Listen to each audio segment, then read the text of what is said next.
नमस्कार दोस्तों। आज हम यहाँ पर राहु के 23 सितंबर 2020 को होने वाले गोचर पर चर्चा करेंगे और साथ ही वृष लगन वाले जातकों पर उसके होने वाले प्रभाव पर भी चर्चा करेंगे और जानेंगे कि राहु के गोचर का आप पर कैसा प्रभाव रहेगा और आपके लगन के लिए राहु का ये गोचर क्या क्या लेकर आएगा। दोस्तों, राहु एक राशि में करीब 18 महीने तक रहते हैं और एक राशि में दोबारा आने में राहु करीब 18 वर्ष का समय लेते हैं। अभी राहु का गोचर मिथुन राशि में चल रहा है, जहां पर राहु का गोचर 7 मार्च 2019 को हुआ था। यह राहु की मूल त्रिकोण राशि है। इसमें राहु लगभग उच्च के समान ही फल देते हैं। इसी प्रकार केतु का गोचर धनु राशि में चल रहा है, जो कि केतु की मूल त्रिकोण राशि है। मिथुन राशि में राहु का गोचर अच्छा माना जाता है और यहाँ पर राहु अपना प्रभाव खुल कर देते हैं। यदि किसी की जन्म कुंडली में राहु बहुत ही अच्छी स्थिति में है तो उसे अचानक से इतना दे देंगे कि वह सोच भी नहीं सकता। और यदि किसी की कुंडली में राहु अशुभ स्थिति में है तो उसे ऐसा कर देंगे कि वो राहु की दशा अंतर्दशा में सड़क पर आ जाता है। जैसे कि जुए में कोई व्यक्ति एक ही दिन में अपना नुकसान कर देता है। कोई तो अपना घर या दुकान तक दांव पर लगा देते हैं और हार जाते हैं।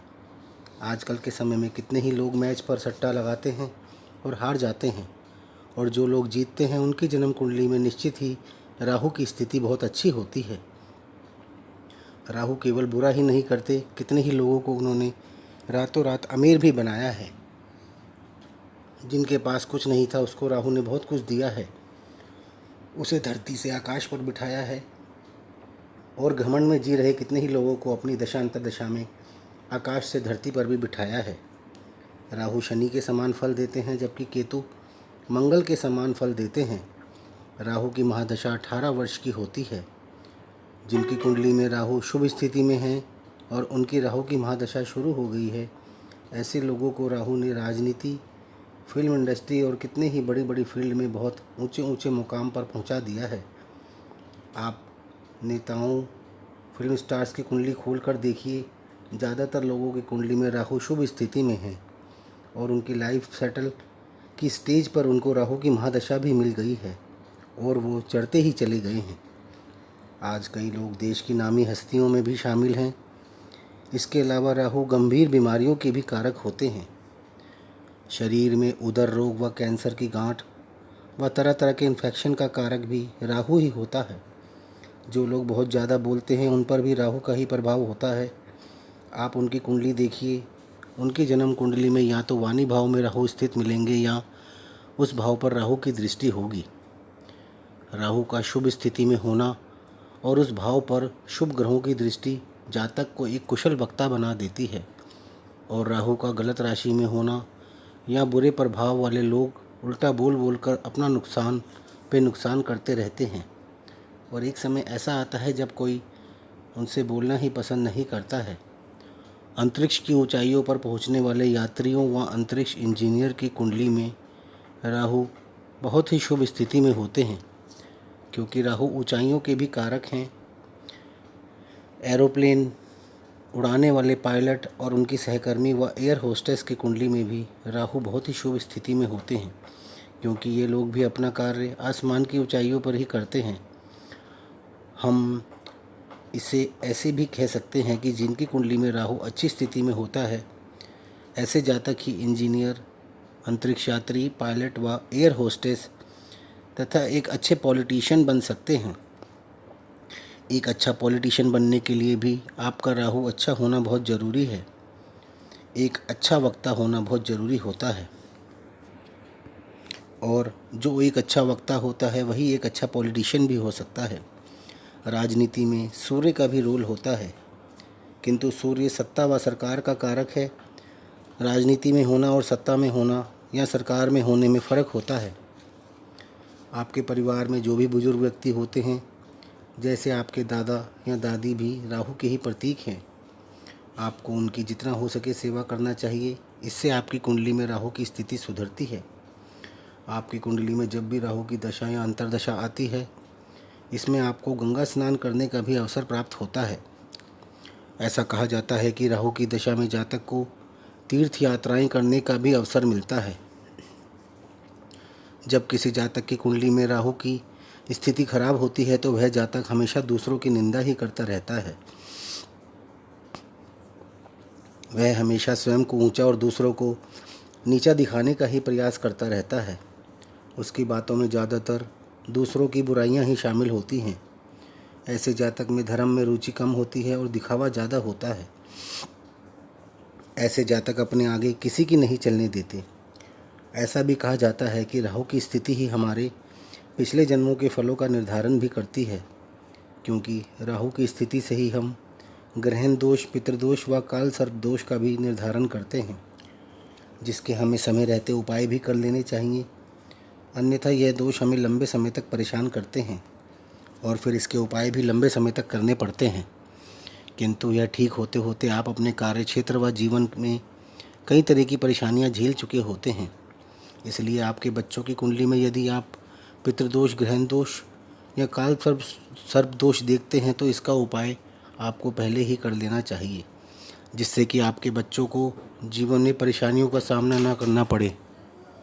राहु का गोचर 23 सितंबर 2020 को मिथुन राशि से वृष राशि में होने जा रहा है।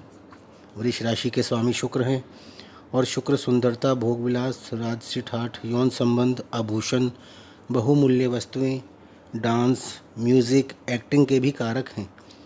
शुक्र को दैत्य गुरु भी कहा गया है। राहु इस राशि में उच्च के होते हैं और हर कार्य बिल्कुल फ्री होकर करते हैं। शुक्र के पास 64 कलाओं का स्वामित्व भी है, इसलिए राहु इस राशि में अपनी सारी कलाएं रचकर अपने भाव से संबंधित फल जातक को कैसे भी करके अवश्य देते हैं। यानी कि राहु का वृष राशि में गोचर कई जातकों के लिए बहुत ही शुभ भी रहने वाला है तथा उनको सभी प्रकार की सुख सुविधाएं भी प्रदान करेगा। राहु और केतु हमेशा वक्री रहते हैं, यानी कि उल्टा ही चलते हैं। यानी राहु का गोचर मिथुन राशि से कर्क राशि में नहीं होगा बल्कि वृष राशि में होगा। इसी प्रकार केतु का गोचर धनु राशि से मकर राशि में ना होकर वृश्चिक राशि में होगा। जिस प्रकार वृष राशि में राहु उच्च के होते हैं, उसी प्रकार वृश्चिक राशि में केतु भी उच्च के होते हैं। यानी कि राहु अपनी राशि उच्च राशि में प्रवेश करेंगे और साथ ही साथ केतु भी अपनी उच्च राशि में प्रवेश करेंगे। हमें राहु के साथ साथ केतु के भी शुभ प्रभाव प्राप्त होंगे। अब हम वृष लगन के जातकों के बारे में बात करेंगे और जानेंगे कि वृष लगन के जातकों पर राहु के गोचर का क्या प्रभाव पड़ेगा।